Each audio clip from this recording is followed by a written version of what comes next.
El disparo en la sombra, la muerte de Valeria Vivanco y el caso que remeció a la justicia chilena. La noche del 13 de junio de 2021, en los estrechos pasajes de la comuna de La Granja, se apagó la vida de la subinspectora de la Policía de Investigaciones de Chile, Valeria Vivanco, de solo 32 años. Lo que comenzó como un procedimiento policial de rutina terminó convirtiéndose en uno de los casos más polémicos de la historia reciente de la PDI y del sistema judicial chileno.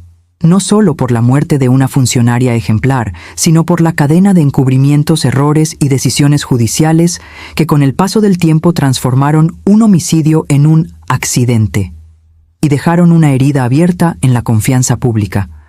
En un primer momento, la versión oficial fue rápida y contundente. Según el relato institucional difundido esa misma noche, Valeria habría muerto durante un enfrentamiento con civiles que se resistieron a una fiscalización vehicular.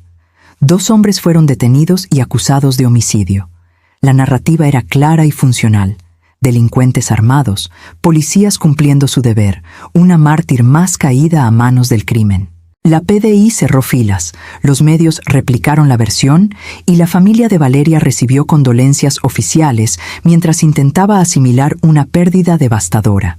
Sin embargo, desde las primeras horas, algo no cuadraba. Los padres de Valeria, Héctor y Soledad Vivanco, comenzaron a notar incongruencias en los relatos que llegaban de manera fragmentada. La posición del cuerpo, las versiones de los testigos, el silencio incómodo de algunos funcionarios. Todo parecía cuidadosamente ordenado, pero artificial. La duda se instaló temprano y ya no los abandonaría.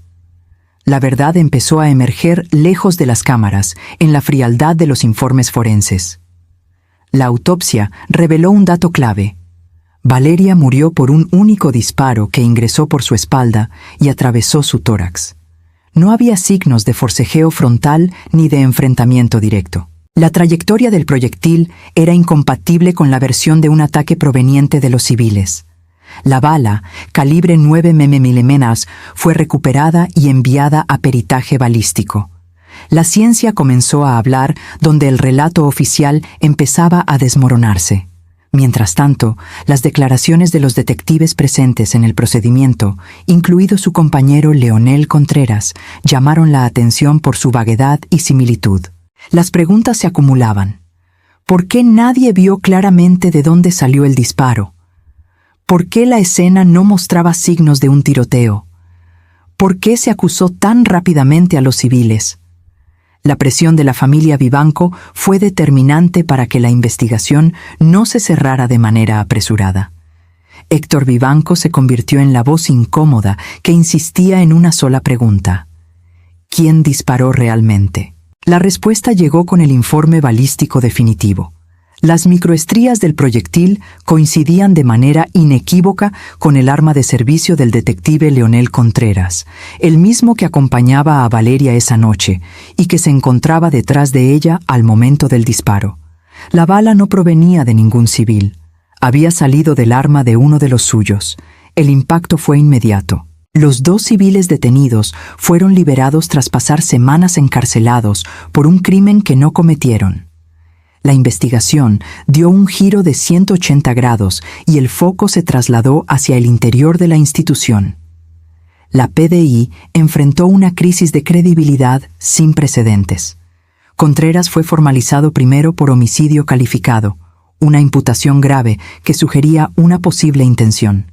La Fiscalía planteó que el disparo se produjo por una manipulación indebida del arma en un contexto de tensión, y que dicha conducta, al menos, configuraba dolo eventual, aceptar el riesgo de matar. La defensa de Contreras sostuvo desde el inicio que se trató de un accidente. Un error trágico, no intencional, en medio de un procedimiento complejo. El debate jurídico se centró entonces en una pregunta crucial. ¿Fue una negligencia mortal o un acto con responsabilidad penal plena? El juicio oral, realizado en 2023, fue un proceso doloroso para la familia Vivanco. La figura de Valeria, la víctima, quedó muchas veces relegada frente a discusiones técnicas sobre ángulos, protocolos y estados emocionales del imputado. En noviembre de 2023, el Tribunal Oral en lo Penal de San Miguel dictó sentencia.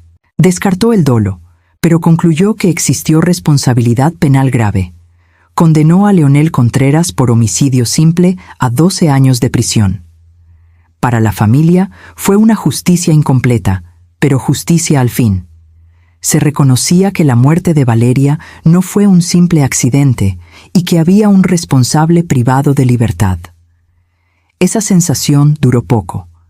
La defensa recurrió a instancias superiores y el caso llegó a la Corte Suprema. En febrero de 2024, la tercera sala del máximo tribunal emitió un fallo que sacudió al país.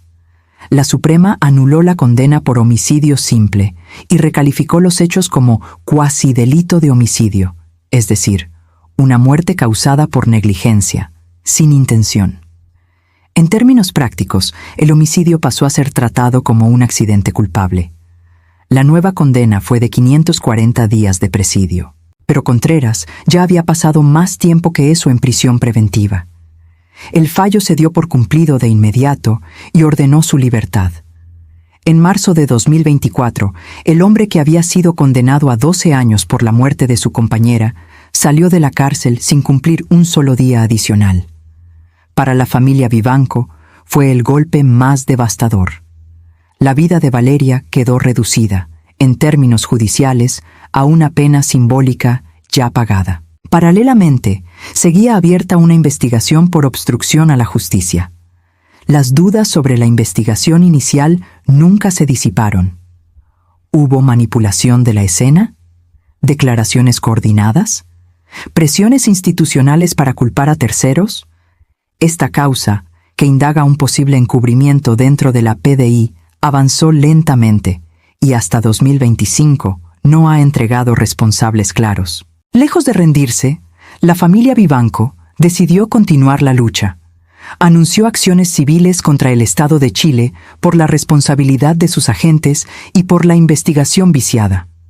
Además, inició el camino para llevar el caso a instancias internacionales, denunciando una falta de debida diligencia y una doble victimización. El caso Valeria Vivanco dejó de ser solo una tragedia policial. Se convirtió en un símbolo de las fallas estructurales de un sistema que, para muchos, protegió más a la institución que a la verdad. También es la historia de una familia que se negó a aceptar la mentira primero y la impunidad después. Una pregunta sigue resonando, incómoda y sin respuesta definitiva. ¿Cuánto vale la vida de una policía ejemplar cuando quien dispara no es un delincuente, sino su propio compañero? La libertad de Leonel Contreras en marzo de 2024 no fue un punto final. Fue la chispa que encendió una nueva fase, más compleja y amarga, en la búsqueda de justicia por Valeria Vivanco.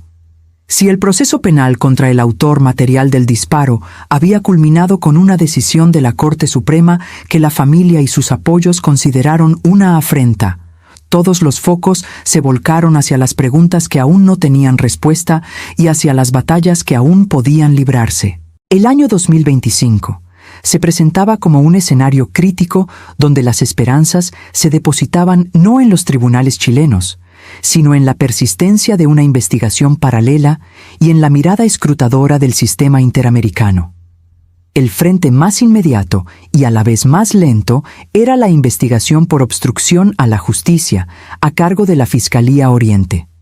Para mediados de 2025, esta pesquisa permanecía abierta, pero su desarrollo era descrito por los querellantes, la familia Vivanco, como paralizado y con una opacidad preocupante.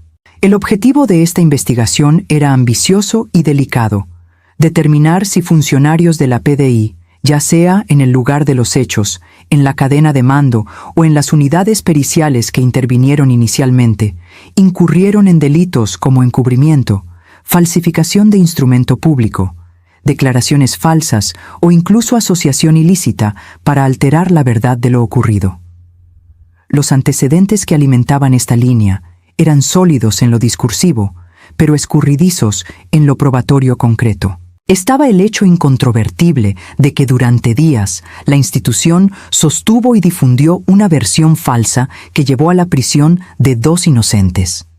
Existían informes periciales iniciales, previos a la balística decisiva, que parecían obviar o no destacar la incongruencia de la trayectoria del proyectil. Había testimonios de los primeros respondientes que, según análisis posteriores, mostraban coincidencias sospechosas. La gran pregunta era: ¿esto fue el resultado de una incompetencia generalizada y un apresuramiento por dar una respuesta rápida a la muerte de una colega, o hubo una coordinación intencional para proteger a Contreras y, por extensión, el honor institucional? A lo largo de 2024 y avanzado 2025, la investigación parecía tropezar con un muro de silencio interno. Abogados de la familia denunciaban la lentitud en diligencias clave, como la requisa de comunicaciones internas de la PDI de esos días, la revisión de los protocolos de actuación forense aplicados o la indagatoria profunda a los superiores jerárquicos directos de Contreras y Vivanco. La sensación expresada públicamente por Héctor Vivanco era que existía un pacto de omertá, un código de silencio al interior de la Policía Civil que impedía que salieran a la luz las posibles órdenes o la cultura que permitió el encubrimiento inicial. Para ellos, sin una depuración de responsabilidades en este nivel, el mensaje era peligroso. Se puede mentir, encarcelar a inocentes y torcer una investigación sin consecuencias. Paralelamente, la estrategia legal internacional de la familia tomaba forma concreta. Anunciaron la preparación de una denuncia contra el Estado de Chile ante la Comisión Interamericana de Derechos Humanos, CIDH, con miras a llegar eventualmente a la Corte Interamericana, Corte IDH. Los fundamentos de esta demanda eran múltiples. En primer lugar, alegaban la violación al derecho a la vida de Valeria no solo por el disparo en sí, sino por la falta de garantías y protocolos de seguridad que deberían prevenir que un agente mate a otro por manipulación negligente de su arma. En segundo lugar, denunciaban la violación al derecho a las garantías judiciales y a la protección judicial de la familia como víctimas. Argumentaban que el proceso estuvo viciado desde su origen por la obstrucción, que la investigación inicial fue deficiente y que finalmente la rebaja de la calificación por la Corte Suprema a una figura mínima como el cuasidelito constituía una forma de impunidad al no proporcionar un castigo proporcional a la gravedad de la privación de la vida. Este camino internacional es lento, puede tomar años, pero representa una presión moral y jurídica potente. Busca que un organismo supraestatal declare la responsabilidad del Estado chileno por no haber investigado con la debida diligencia, por haber permitido la contaminación de la escena y, en última instancia, por no haber proporcionado una reparación adecuada. Una sentencia en su favor de la Corte IDH podría obligar al Estado a implementar reformas en los protocolos de la PDI, a pagar indemnizaciones y, simbólicamente, a reconocer oficialmente las fallas. Para los Vivanco, se trata de que la muerte de Valeria no quede solo como una anécdota trágica en los archivos judiciales, sino que impulse cambios concretos para que algo así no se repita. El tercer frente, el civil, avanzaba junto al internacional. La demanda por responsabilidad patrimonial del Estado busca una indemnización económica por los daños morales y materiales causados. Pero más que el dinero, lo que se persigue con esta acción es un reconocimiento en sede judicial administrativa de que el Estado falló en su deber de cuidado para con su funcionaria, Valeria, y para con la familia como víctimas secundarias. Es un pleito que pone el foco en la cadena de mando y en las obligaciones de entrenamiento, supervisión y protocolo. Mientras estas batallas legales se desarrollaban en un horizonte de largo plazo, el impacto social e institucional del caso siguió resonando. En el Parlamento, algunos legisladores presentaron proyectos de ley para modificar el Código Penal, buscando tipificar con penas más severas los delitos de obstrucción a la justicia cuando son cometidos por funcionarios públicos, y para revisar los protocolos de uso de fuerza y manejo de armas en procedimientos policiales. Dentro de la PDI, el caso dejó una herida profunda. Si bien hubo condenas públicas a los hechos por parte de la cúpula, muchos detectives de base sintieron que el escándalo los estigmatizaba a todos. mientras que otros en privado expresaban malestar por cómo se manejó la crisis de comunicación y la investigación interna inicial. La figura de Héctor y Soledad Vivanco se consolidó como un símbolo de la lucha contra la impunidad institucional. Lejos de retirarse a un duelo silencioso, mantuvieron una presencia pública constante, dando entrevistas, asistiendo a audiencias, participando en foros sobre derechos humanos y reforma policial. Su lema fue siempre verdad y justicia para Valeria, entendiendo que la justicia penal se les había negado, pero que la verdad completa, aquella que explicara cómo y por qué se montó la farsa inicial, aún estaba pendiente. Su dolor se transformó en una fuerza política y social imparable. Para mediados de 2025, el caso seguía abierto en dos sentidos. Formalmente, por la investigación de la Fiscalía Oriente por obstrucción, una carpeta que, aunque lenta, mantenía viva la posibilidad, por remota que pareciera, de que algún superior o perito de la PDI enfrentara cargos. Y simbólicamente por la promesa de la familia de no descansar hasta agotar todas las instancias. El desenlace judicial inmediato, aquel que dejó en libertad a Leonel Contreras, era claro. Pero el desenlace histórico, el que juzga la respuesta integral del Estado y de la sociedad frente a una muerte evitable y un encubrimiento posible, seguía escribiéndose. El caso Valeria Vivanco trascendió lo anecdótico para convertirse en un caso estudio. Puso en evidencia la fragilidad de los procedimientos forenses ante posibles presiones internas. Cuestionó la idoneidad de que las policías investiguen a sus propios miembros en casos graves sin una supervisión ciudadana robusta. Y, sobre todo, demostró cómo el derecho penal, con sus rigideces y debates técnicos sobre el dolo y la culpa, puede dejar un vacío de justicia que las víctimas experimentan como una segunda agresión. La distinción entre homicidio simple y cuasi delito puede ser un debate jurídico legítimo para los ministros de la Corte Suprema, pero para una familia que perdió a una hija, hermana y detective prometedora, esa distinción se tradujo en la diferencia entre un responsable que paga con años de cárcel y un hombre que recobra su libertad, mientras la sombra de la mentira inicial nunca se disipa por completo. Hoy, la memoria de Valeria Vivanco perdura en el nombre de una calle, en placas conmemorativas y en el corazón de quienes la conocieron. Pero su legado más profundo y abrasador es el de una pregunta que Chile debe responder. ¿Qué mecanismos efectivos existen para prevenir que una institución se cierre sobre sí misma para proteger a los suyos incluso a costa de la verdad? Y cuando esos mecanismos fallan, ¿está la sociedad dispuesta a exigir las consecuencias, no solo para quien apretó el gatillo, sino para quienes intentaron, desde sus escritorios y sus cargos, redactar una versión alterna de la realidad donde los héroes nunca fallan y las culpas siempre son ajenas? La búsqueda de la familia Vivanco sigue.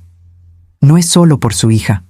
Es, en sus propias palabras, para que ninguna otra familia tenga que pasar por el infierno de descubrir que la bala vino de atrás y que la justicia, a veces, da la espalda. Cierre final del documental. Esta ha sido la historia de Valeria Vivanco, un relato crudo sobre lealtades torcidas, fallos judiciales controversiales y una búsqueda incansable de verdad en un laberinto de sombras. Si este documental te ha hecho reflexionar, cuestionar o simplemente querer saber más sobre casos que marcan la justicia en nuestro país, te necesitamos de nuestro lado. Ayúdanos a seguir creando contenido como este. Suscríbete a nuestro canal y activa la campanita para no perderte nuestras próximas investigaciones. Tu like y tu comentario no son solo un clic, son una señal de que hay audiencia para el periodismo riguroso, para las historias que no quieren ser olvidadas. Juntos podemos darle voz a lo que el ruido diario intenta silenciar. Suscríbete, comenta, comparte. Sigamos investigando.